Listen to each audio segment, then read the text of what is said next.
It's not because Israel is a safe haven for us, because Israel is where we belong. It's where we need to actualize our potential, and it's the land that we're rooted to. We're indigenous to Israel. Our holidays, our culture revolves around the land, around the seasons of Israel. And we don't have Israel because it's safe for us. We have Israel, and we have not just rights to Israel, we have the responsibility over the land. What is home? Yes, we have our homeland Israel, and yes, we have homes throughout the diaspora. But our current reality is complex. Israel's at war, and anti-Semitism is rising around the world. So what does that mean for us? What does that mean for this question of home? Join me, Izzy, as I speak with Israeli and diaspora Jewry to better understand this new complex reality and unpack where we put ourselves in this physical and spiritual war. This is the My Israel Narrative podcast.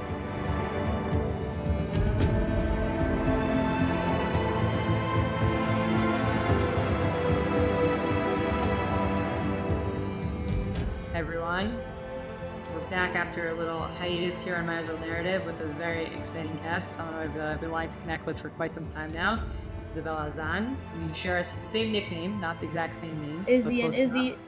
take Izzy the and Israel Izzy. podcasts. That's it. Izzy cute. I like it. So Isabella is amazing activist. If you haven't seen her work on Instagram and just what she's doing in person and her speaking engagements, and a lot of her messaging is just super powerful and unique, and I've been following along for quite some time now.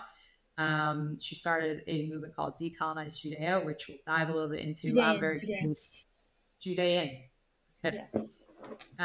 Decolonize Judean.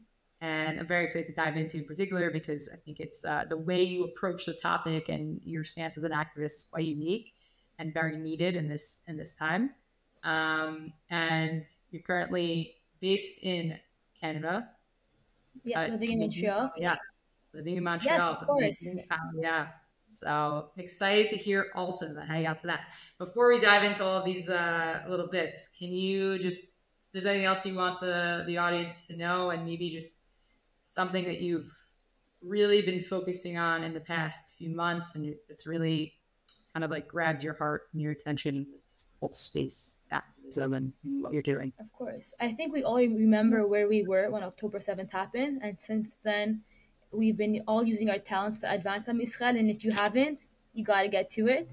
Not just to dwell in the sadness and in the pain, but really to rise up. I was studying for my bar exam. I graduated law school. I have 2 law degrees, one in common law, one in civil law. And I was studying for the bar.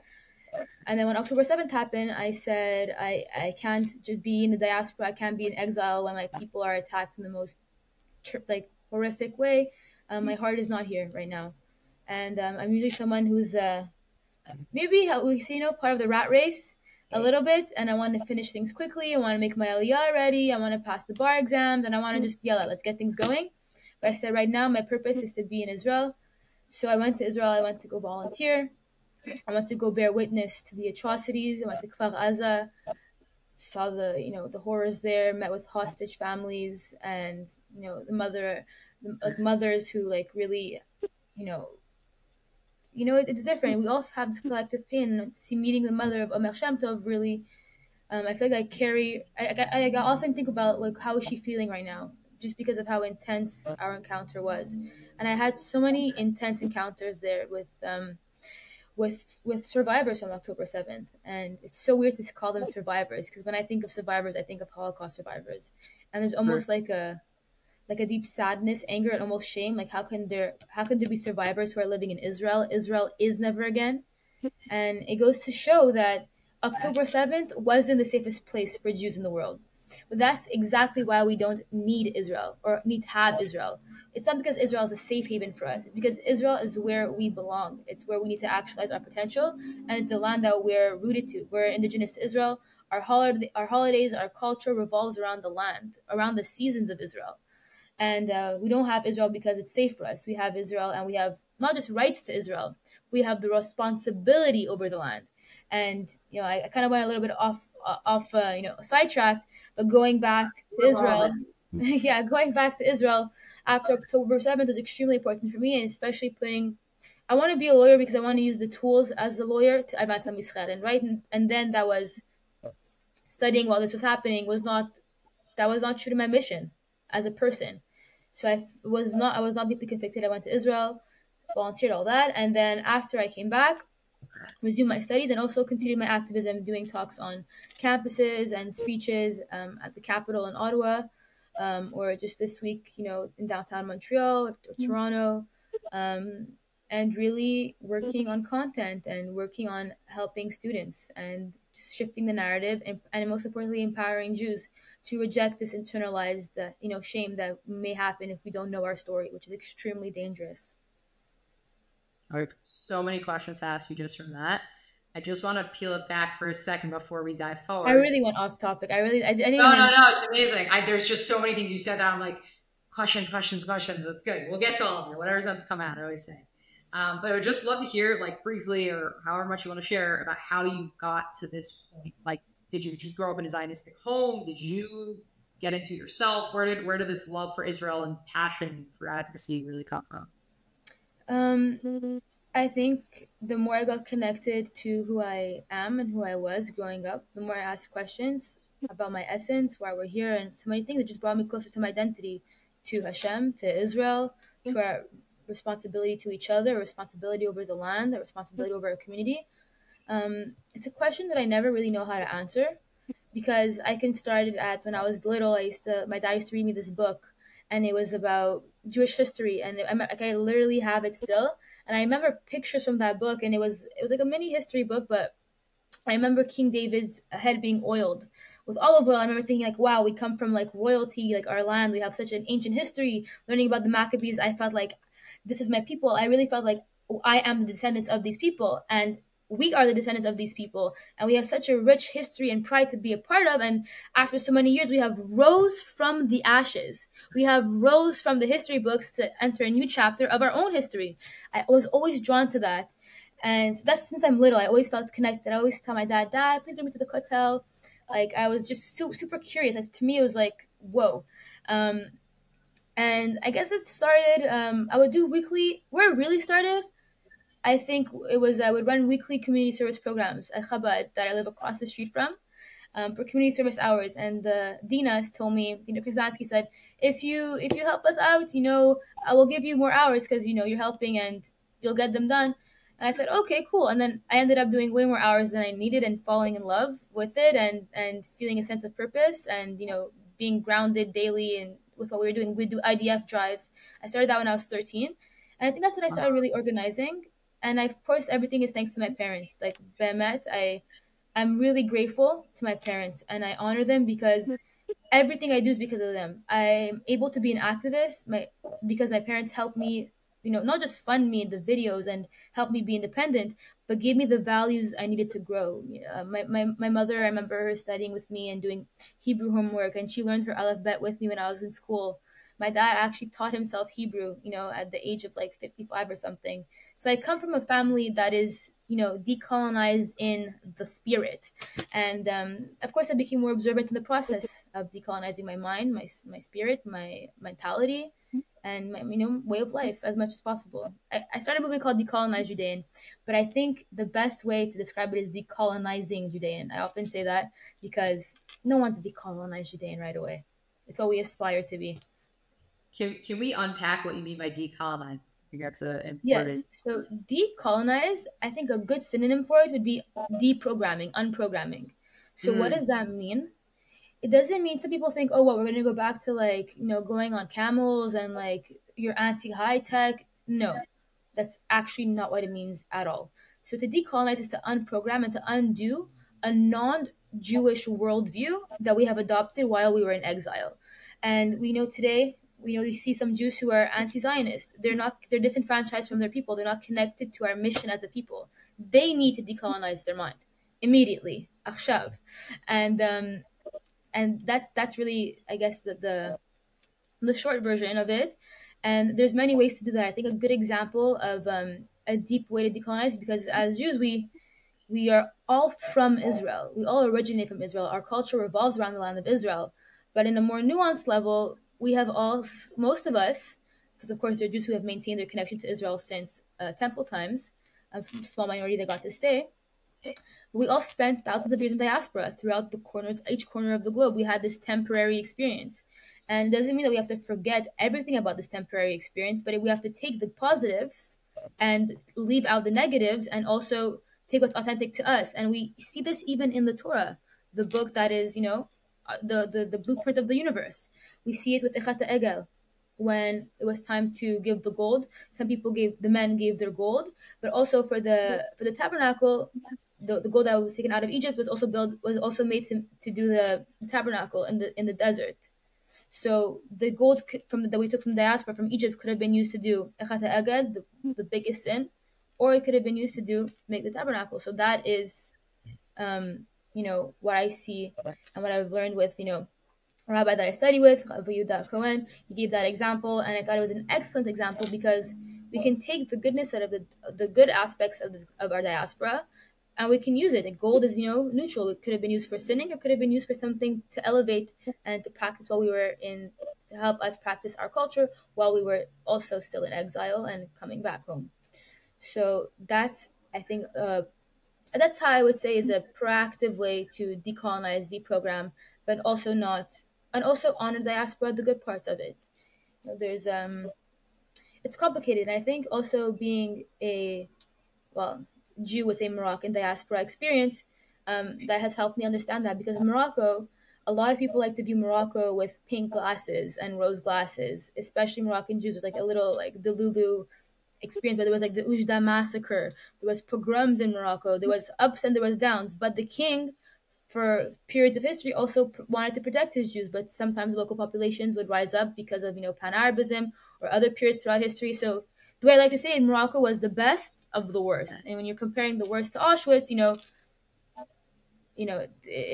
we forget that it doesn't mean that Morocco was a safe haven or the safest place or the most tolerant place for Jews, but there was not everybody was like that. There's of course peaceful Moroccans, and I still feel attached to many elements of Moroccan culture that don't, that are compatible with my Jewish identity.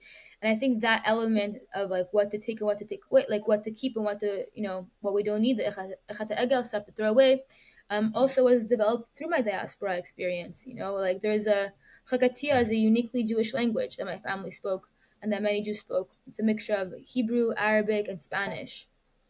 Wow. Or there was Jewish clothes, like Jewish kaftons, Jewish wear that were specifically Jewish, that no one else would wear.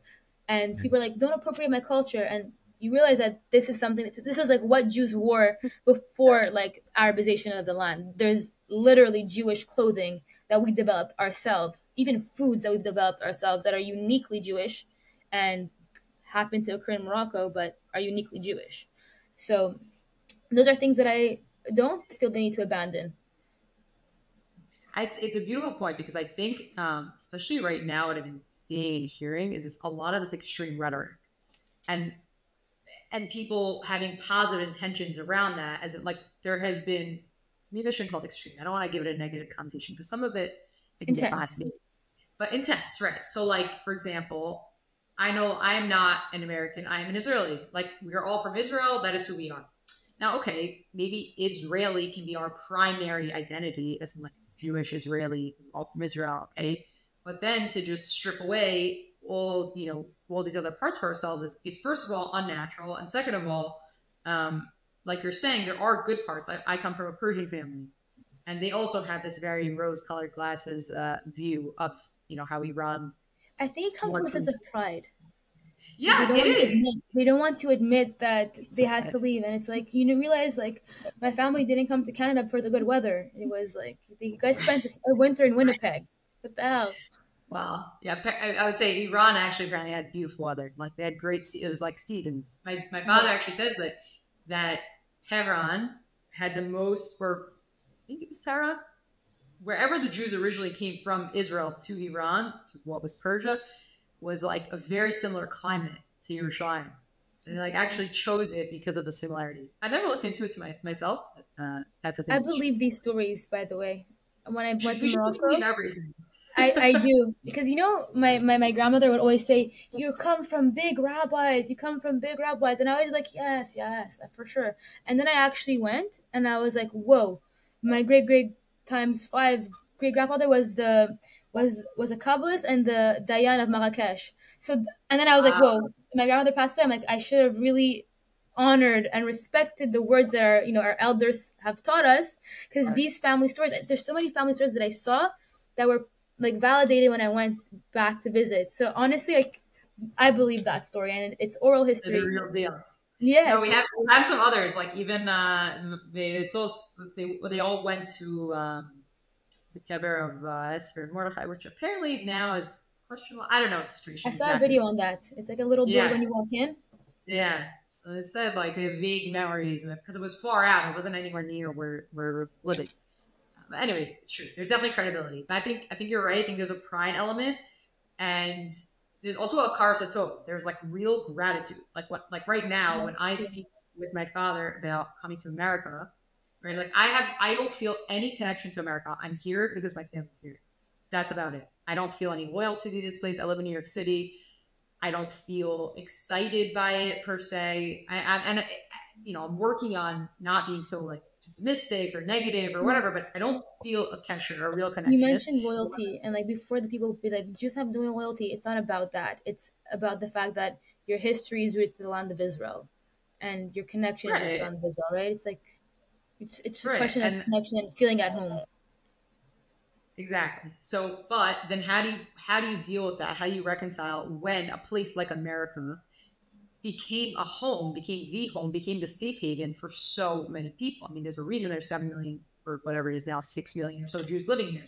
My father's family came with nothing and were able to rebuild their lives here. And that was because of the American dream and what, so. And their hard work. And their hard work, for sure. For sure, their hard work. And I think, so that's where, it gets tricky. Curious to hear from you. So now you're like, okay, I had these other parts of my identity. I got what I need from the diaspora. You're mentioning a little bit about like right now you went to Israel, you volunteered, then you came back. You've been super active on campuses and speaking out and all this, but you're still choosing to make Aliyah. As in, to me, when I'm hearing you reflect back, I hear both. I hear that you have value in both places. So I'm very curious where that sits for you and where. I have respect for both places. I have respect for my, I have 2 law degrees. That's the Canadian law, like the laws of Esav kind of. And so I studied that. I studied this. I'm proud of my studies. I'm proud of, the place that has allowed me to become who I am today. But that's also because of my parents. But when it comes to a question of feeling at home, or when it comes to a question of also actualizing our potential as a people and also as an individual, it's the idea was always to make Aliyah. When I was 17, I applied to Bar Ilan, and I got in. And when my parents told me about it, they're like, my dad told me apply. I applied and I actually got in. And he's like, I'm not paying for you to go. Like you should stay. Like do CJEP here. My mom said, I'll let you go because moms at the end of the day are the city. All the shots. My mom's my partner in crime, like this, and she said, I'll let you go if you make a promise that you won't join the army. You'll go back and do law school. And I was like, that was actually my plan. So I can't promise you that. Your plan was to join the army? Of course, yes, it was. It really was. And it's my biggest regret ever, I think. I don't want to say regret, but there's many ways to serve, but that is many people say that, but to give 2 years of your life, of your youth, we have to honor all the Israelis who do that. So we all serve in our own way, sure. And of course, like, I think I could apply for Shnat, the year that you do to like volunteer. What's it called? The more religious women do it. I'm forgetting the word now. Shnat Shirut. Yeah. So what I'm doing is because Shirut.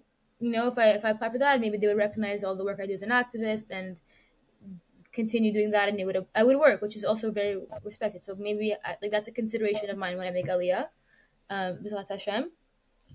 And throughout every milestone of my life, I finished CJEP. I said I want to go to Israel, make Aliyah, and then I got into law school at 19.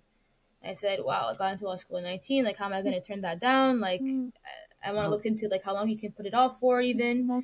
So I went to law school. I said after law school I'm going to go study in Israel. And then after law school I said I can do one more year. And if I do that year, it's as if I could pass the New York bar exam. I have an easier time living in Israel. So I did that 1 year.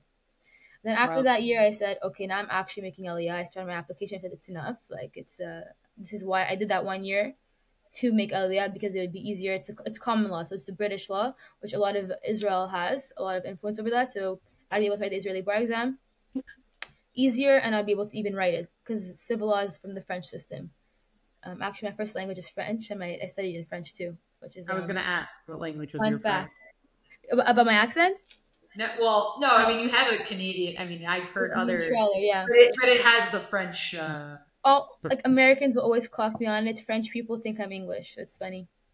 That's very and funny. yeah, so every phase in my life, it's been Israel that's been on my mind. So for me, it's not really a hard question. I know where my mission is, or my intentions are, and why, like, everything I've done really has been with the intent of Am Yisrael. Like since like 13 those programs, like everything that has brought me any sense of fulfillment is Hebrew, Jewish related, specifically Israel related. That's what has my soul wake up, if I'm being honest.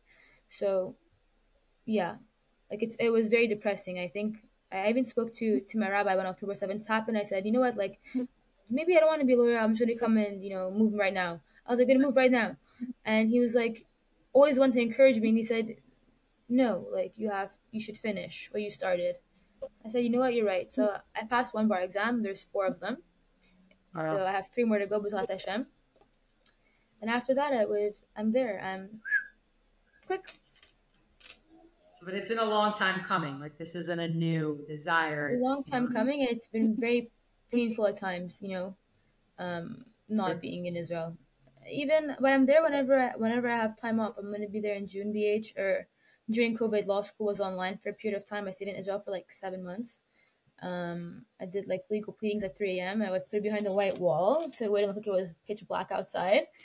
So I'm always in Israel. So I think the fact that I go to Israel for such long periods of time and so frequently, it takes away the urgency to make Aliyah, which is not a good thing, because I believe that all Jews are Israelis. It's the next stage in Jewish history. We were Hebrews, we were Israelites, Judeans. Now we're Israeli. It's our civilization. It's who we are. There's also non-Jews, Hebrews who lived amongst us, and they were also part of Am Yisrael. So our next stage is Israeli. Israeli. What would you say for people that maybe, I think obviously this time has awakened a connection to Israel for diaspora Jewry in a different way. But what would you say to those that maybe don't feel pulled to live there, compelled to live there? Is that really the goal for everyone? Is there still a role here? What's your take on it? I think our role is to be connected to our identity. Our identity is Israel. We are Israel. We are Am Yisrael. Literally, we are Am Yisrael. It's actually who we are. It's encrypted in our soul and our DNA. I think when you get more connected to your identity, you'll find the answers on your own. And that's what I think. But I do think for the Jews that are living in the diaspora, there's not really any choice left. It's either you're going to rise up, you're going to have to fight for your rights, or we're going to see your rights be taken away. It's kind of like you don't use them, you lose them type of thing is what I'm seeing. And it's that option, or you go and you make Aliyah. I'm seeing a lot of people talk about like which political party we're going to vote for, liberals, conservatives, Republican, or Democrat. I see a lot of people trying to lobby the deans of universities to like stop these encampments that are inherently anti-Semitic because of their messaging, like Intifada. I see a lot of people working on that, but the government of Canada or of the United States, the university chairmen and the deans are not the ones that are going to fight for your rights or tell your story. The law, the legal route, well, the very Jewish response is, we should just sue them. Take them to court. Just take them to court. That can't be legal. And did we forget that the Holocaust was legal? The Holocaust was legal. The law matches the culture of our time. It's the building block of society. It takes a long time to change, but we should not rely only on that. So if we want to live in the diaspora and we're choosing to live in the diaspora, we have to fight for our rights. That's the way I see it. And There's really no other option. Either we rise up or we don't, and we don't need to learn from history. How many times are we going to learn from history? Honestly, that's kind of what I feel. I have a question on that. Not to be depressing, but really what you just posed there is kind of, to me, it sounds like a dead end, right? Rise up. What is, how do you define rise up? Because many people would say rising up is going to the political system, the legal systems, and whatever. And we have been speaking up, and we have been opening our mouths, and I don't know, like, so what else? Grassroots action. I think grassroots action, rising up to me doesn't mean only taking legal action and only speaking to the deans. To me, that's not exactly rising up in a Jewish way. Staying connected to who we are. No sinat chinam. If there's a Jew that you're mad at for something stupid, make peace. It's funny. One of my best friends just called me before this talk, and we were mad at each other for something so silly, a dress. And I was like, you know what? It's your wedding year. I swear before this call, like 2 minutes before, she called me and she said, like, can I approve your dress? And we were going back and forth because it was like the color had to be specific. And she's like, are you mad at me? I'm like, no, it's your wedding year, so I'm not going to say anything. And that was my strategy. Don't say anything. But I was annoyed, And she goes, just wear what you feel confident in. It's fine. And there's no need for this, like any tension between us. We have a collective soul. And it's funny because I was being so friendly with her, but she was so sensitive to me. And I feel like now we're living in a time where we're so sensitive to each other. Sometimes for shtuyot, like a dress, and other things are more important. So to have that unity, I see so many people working on initiatives, but there's big organizations that if they can't slap their name on it, they're not interested in working with you. That's not okay. That's actually disgusting. It's not cool. So when I say rise up, I mean Jewish unity. I mean telling our story, because telling our story won't be by the deans or by the law. The judge won't say Jews are indigenous to Israel. We have a 3,000-year-old history. That the judge will not rule that. The judge will maybe grant an injunction so people will not protest in front of your synagogue. But if there's not enough people going to synagogue, going to community events, or being involved, what's the injunction for? So that's how I see it in terms of like rising up. Love that. So we were talking about this a little bit before we started recording. We just passed Yom HaShoah, Yom HaZikaron, Yom HaAtzmaut. There's a lot of intense, mixed emotions that definitely hit different this year than other years, no question. And I saw one of your comments, and it's something I've been giving a lot of thought. You said, quote, never again is not a call to action for the non-Jewish world. It is a call to action for us to rise up. Exactly what we're speaking about now. So I think, I don't know, like I'm almost like thinking right now, like, is it a reframe of what rise up is? Because I have seen, because I've seen a lot of people come to the streets and come out and stand up, but the only time at older people. Have you seen enough young people? I haven't seen enough young people. I will say, and it's something that I personally am invested in and working on through professional work right now, because we work on campuses with thousands of Jewish students, and there's still only a few hundred involved, like 200 out of thousands. And that's alarming. In terms of rising up, you're saying, you're reframing this as like coming together, the unity, the owning who we are. It all goes back into your old decolonize conversation. I guess my question is, because I 100% agree on this, that's really like my bread and butter, and where I feel most connected in terms of like, okay, what is left to do in the diaspora? Like, if you ask, like, what is left to do here? That's about it. Like, there's 6 million of us still here, not by accident. Do something with it. Like, if you're just walking around and you're the same person you were before all this started, there is a problem. If you're just waiting for something, for the right president to be elected, or the right congressman, or then we have a problem. If you want to put your efforts in that space because it's what gives you, enjoyment, or, you're good at it, great, we need it. I don't think we should ignore it, but that's not it. So I just think when let's put ourselves, you're saying, maybe we're seeing older people come together, the older populations, generations, but not as much the younger ones. So part of what I think is the problem with the younger generation is that, first of all, like even just processing what's happening is a challenge, like mental, emotional level. And for them, like right now, we put ourselves in their shoes, being up, let's say, a college campus, okay? You just spent the past 6-7 months coming together, trying to strengthen yourselves, right? I'm talking about the ones that are already engaged. And then the semester ended with what it ended with. Where do you go from there? Like, where do you give the strength? Where do you give the physical? Like, you know, how do you speak to that?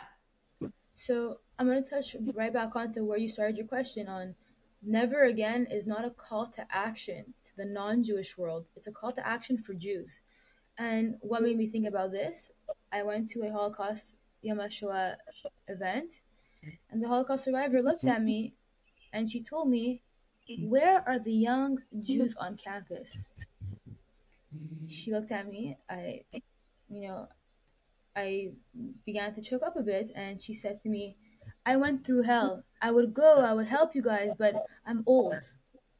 And I said, "Wow, what an embarrassment that a Holocaust survivor is coming up, seeing the patterns within her lifetime, and as Jews, young Jews, clearly, if she can, so I assume someone who doesn't use Instagram so much is not exactly, she was born in 1926, media savvy, can notice these trends. We have to rise up, like I said, and like at the end of campus, it means using other avenues, posting. So many people are scared to lose their jobs or scared to be ostracized by their community. But look, in May 2021, imagine the Jews who were scared or who were worried or who were concerned about that small little popcorn conflict, you know, what happened between Israel and Hamas every few years. Imagine every Jew pledge on themselves from that moment on that they were going to tell a Jewish story, invest in an organized way to craft a narrative, and we were going to share it, we were going to talk about it. Then it wouldn't be normalized for people to say anti-Zionism is racism now. We would have changed the climate, you know. At a rally, someone was saying, we were saying Jews are indigenous to Israel, and they're saying you're not indigenous. Like, already, just the fact that they're saying you're not indigenous, we shifted the narrative. Like, you're no longer spewing some other shtuyot about us. Like, you're responding to us. You are being reactive, and not us. Right now, we are reactive. So, for me, it's more about how are you going to tell your Jewish story, which is authentically connected to Israel, while you're in the diaspora. And you have to use every avenue you can. And that means including work. If you're someone who's, a doctor, like, do encourage your doctor friends to take an extra course or get involved with Magen David Adom, come to an event, do something. If you're a lawyer, there's so many ways you can do it. Write something with an Israeli law professor, do a joint, encourage your firm to do a joint, legal post with them. And, get our story, build our connections, use whatever you're good at to advance Am Yisrael. I need video editors. I suck at video editing. I have no patience. I give my time to speak to empower students, but video editing is not my department. It never will be. It's too tedious. It's too tedious. I can't. I'm fixing stuff, and I'm like, just joking. Cut that out. Yeah, it's too tedious. I'm like, okay, I can't do this. Use whatever you're good at. We need prettier graphics. If you're an artist, make a cool rap. If you're a good writer, make a poem. Write a poem. Use whatever you're already doing in your daily life and connect it to your identity. It's not hard. I think that's it's what you're already doing in your day-to-day life. Because I think a lot of people have felt this huge pressure of well, what am I supposed to do? And it's like, you have inborn talents, and you can just kind of shift them a little. It doesn't have to be this big thing, this big project. You don't have to start a podcast or a page or be an advocate, or you can do something small. Whatever you're good at. We're all good at something. Yeah. We're all good at something. If you're a jewelry designer, make a Magen David on your website. Have it like Noah Jewelry. She has amazing, not advertised, not a paid ad, but I love her jewelry and I love her voice and her activism. She uses her business page, and she has some famous clients also. Noah Jewelry. Okay, shout out to Noah Jewelry. I don't have any sponsors, but we could start. I'll ask. Ask her. She's a good example. She's a business owner. She has some like celebrity clients, and she has an amazing Magen David necklace and ring. And I'm not wearing it now, but I usually do always wear it. So use whatever you're already doing. It's show up. Tell your friends. We always say you save one life, you save the world. We Yeah. always see that. It's a Jewish it's a Jewish saying. It's in the Talmud, and I'm not sure if it's in the Torah, but it's a Jewish saying. But we are each a world. And if you manage to speak to your friends and tell them our story, that's also a world. Every person is a world, and we really believe that. So change your world, you save a world. Change people's worlds around you. Hello, that's impactful. You don't need to have a billion followers on Instagram to do it. It's where you are. I'll say something I was thinking in the beginning, and now it just came back from what you were saying now. That there's a lot of these like phrases and sayings, and right, never again is now. Take care of your, use your strength, like, whatever. Like there's so much like lingo that I feel has come up. Sloganeering. What is it? Sloganeering. Like sloganeering. Sure. Exactly. And when you hear it so many times over, even Israel is home, by the way. All of these things, or we are, that it almost, it's like it goes in and it goes out. Like if you don't take a second to say, yeah, we've become, exactly. Thank you for putting words in my mouth. We've become desensitized to it, and this is like my personal plea to people of like, start opening up your mind, opening up your brain. What does it actually mean? How am study it? How am I changing? Have conversations about it. It's amazing. My cousins, a few of us are more religiously involved and some not so much, but we're all kind of a similar cultural background. And we've had so many conversations in the past few months at Shabbat tables together, just this past weekend, of like just opening up a conversation about who we are. And we have very different opinions, very different ways of approaching it. But like I walked away this past weekend just thinking to myself, wow, we would have never had that kind of conversation in Europe. Here and there we did. But like really, like it's just changed like the tune of how we're connecting to each other, to ourselves, and like that's enough too. It doesn't have to be outward necessarily. Like that's also something. Inward, and you're a positive, my friend now said, let's start doing challah bakes. My friend Lior and Tebi, shout out to Lior. Every week since October 7th, she's been making a challah. Wow. She's been doing challah and praying and really, infusing her challahs with tefillah, and she's excellent at it. Just like that, Lior's story is inspiring. Every week since October 7th, she's been doing that. And, that's one way. That's also staying connected, and that's also inward, also staying, true to who we are, but do something. Because if you don't do something, not only will we like contribute to our own oppression if we remain inactive, but also on a personal level, we won't feel fulfilled. And that feeling there's nothing worse, honestly. Last couple questions. I'll bring them into two. We'll kind of bring things together. I feel like I can gather from what you've shared already kind of where this will go, but feel free to take it in any direction. But if you could describe what home is, which is Israel for you, how would you describe that? And for the Jewish people as a whole? Just to bring it all together. I'll describe it in a feeling of, feeling home, feeling connected, and feeling, one. I feel like when I get to Israel, I could breathe. It's like I could take on a feeling level, I feel like I can take a real deep breath, like a full breath when I'm there. And that I only have in Israel. And I feel like when I come back to Montreal, or wherever it is in the world that I'm working from, coming back from Israel is like energizing. But being in Israel is that place where we can actualize our potential, and where I feel I can actualize my potential. And that's on a feeling level, that feeling of being able to take a deep breath, a full breath, and feeling the most connected, and where my neshama is the most happy. And on, a more maybe intellectual level, a thought, it's not really just safety. It's not really safety at all. It's more an idea of connection. When you walk on the street, you see street signs that say Ben Yehuda, the man who revived the Hebrew language. You're walking on land that your ancestors walked on, that people have fought for you to have today. We are actualizing the dream of so many before us. And when we're in diaspora, we're focused on survival. Our identity is not survival. Barry Weiss has a good quote. It's called, Jews are not here to be anti-Semites, we're here to be Jews. In Israel, we can be Jews. And I think on an ideological level, that's how I would describe Israel being home. and the feeling to be able to take a deep breath and really, really connect to my highest light is there. In any part of the land, people like to hate on Tel Aviv, but that's still tribal land, the tribal land of Dan, so they should have some respect. Every part of the land, every inch, from the river to the sea.